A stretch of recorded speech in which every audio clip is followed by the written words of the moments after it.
What's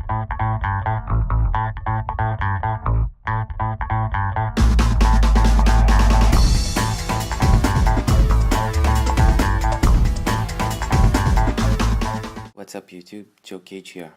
You're probably watching this video because you hear people talking about the tiny DSS server, SHSH blobs, and the Cydia server and stuff like that, but you have no idea of what those things are. In this video, I'm going to explain how you can restore to your earlier version of the operating system which has a jailbreak from the new upgraded version that doesn't have a jailbreak. So let's get started. Let's say you have an iPhone and there is an OS version 4.3.3. You wish to restore your iPhone to 4.3.3, but unfortunately the only way you can do this is through iTunes. So you plug in your phone through iTunes and restore your OS to 4.3.3. This was possible earlier, but around the release of the iPhone 3GS, Apple made it mandatory for iTunes to contact the Apple server before it restored any iOS to any iDevice. So now iTunes would have to contact the Apple server before it made an upgrade or a downgrade. This logic is implemented by something called the SHSH blob. The SHSH blob contains the serial number of your iPhone along with the OS that you wish to upgrade to, or downgrade to for that matter. In our case, it's 4.3.3. So the SHSH blob containing the iPhone's details and 4.3.3's details will be sent to the Apple server. Apple will check if that is the latest version of the operating system that it has supplied.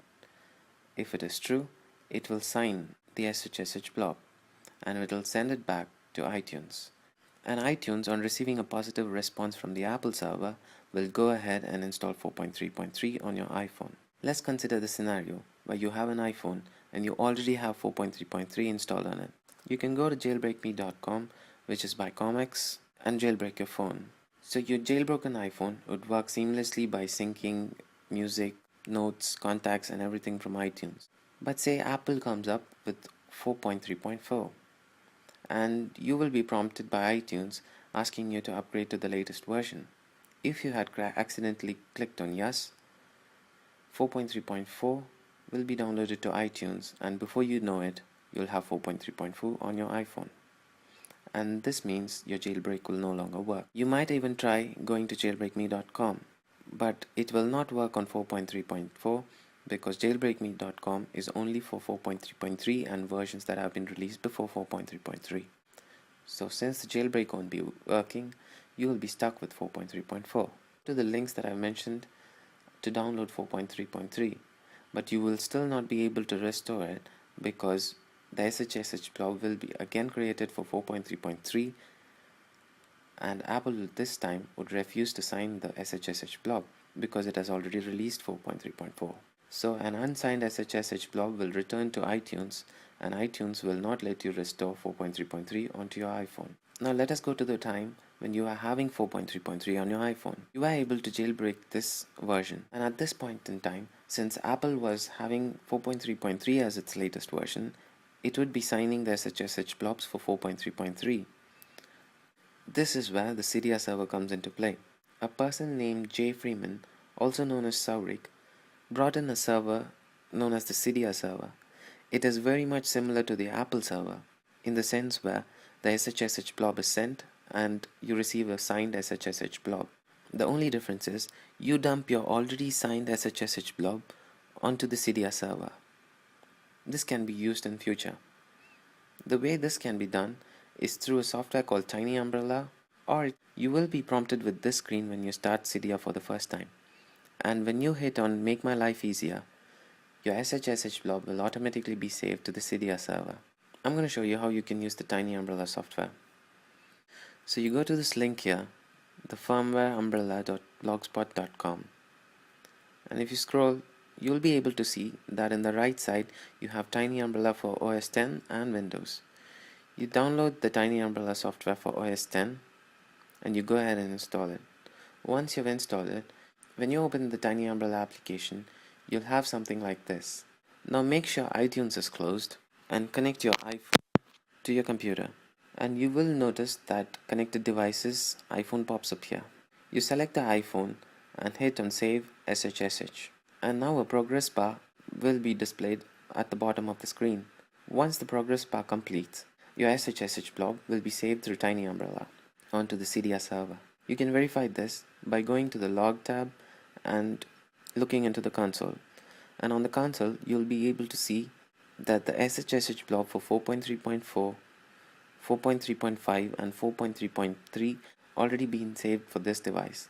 So I will be able to restore to any of these versions because I have my SHSH blob saved on the CDR server.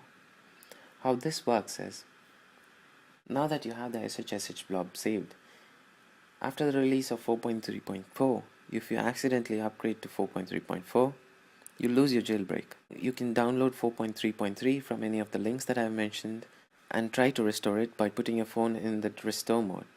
To know how to do this, click on the link below, which will direct you to my earlier video where I have downgraded 4.3.4 to 4.3.3. Now again, we'll have the SHSH blob for 4.3.3 because that is the version we wish to downgrade to. This time, we are not going to contact the Apple server because we know that the Apple server is not going to sign the SHSH blob. So instead, we are going to contact the CDR server because we already have the SHSH blob which has been signed by Apple for 4.3.3 saved at the CDR server. The great news here is iTunes does not know where the Apple server is. It will have to refer a file called the hosts file present in both Windows and Mac, and only based on the IP address that is mentioned on the host file, iTunes will be able to contact the Apple server. So it refers the host file, fetches the IP address, and then it contacts the Apple server. Now say if we were to change this host file, pointing the IP address to the CDR server instead of the Apple server, iTunes would refer the host file and contact the CDR server thinking that it is the Apple server. As I said earlier, the host file is present in both Windows and Mac. On Windows, it is present at the location mentioned over here. On the Mac, you could go to the Finder, hit on Go to Folder, /etc and go. Now here, if you search for the hosts file, you'll be able to find it over here. So if you open it, you'll be able to see that I've already commented the IP address of the Apple server and I've mentioned the IP address of the CDR server.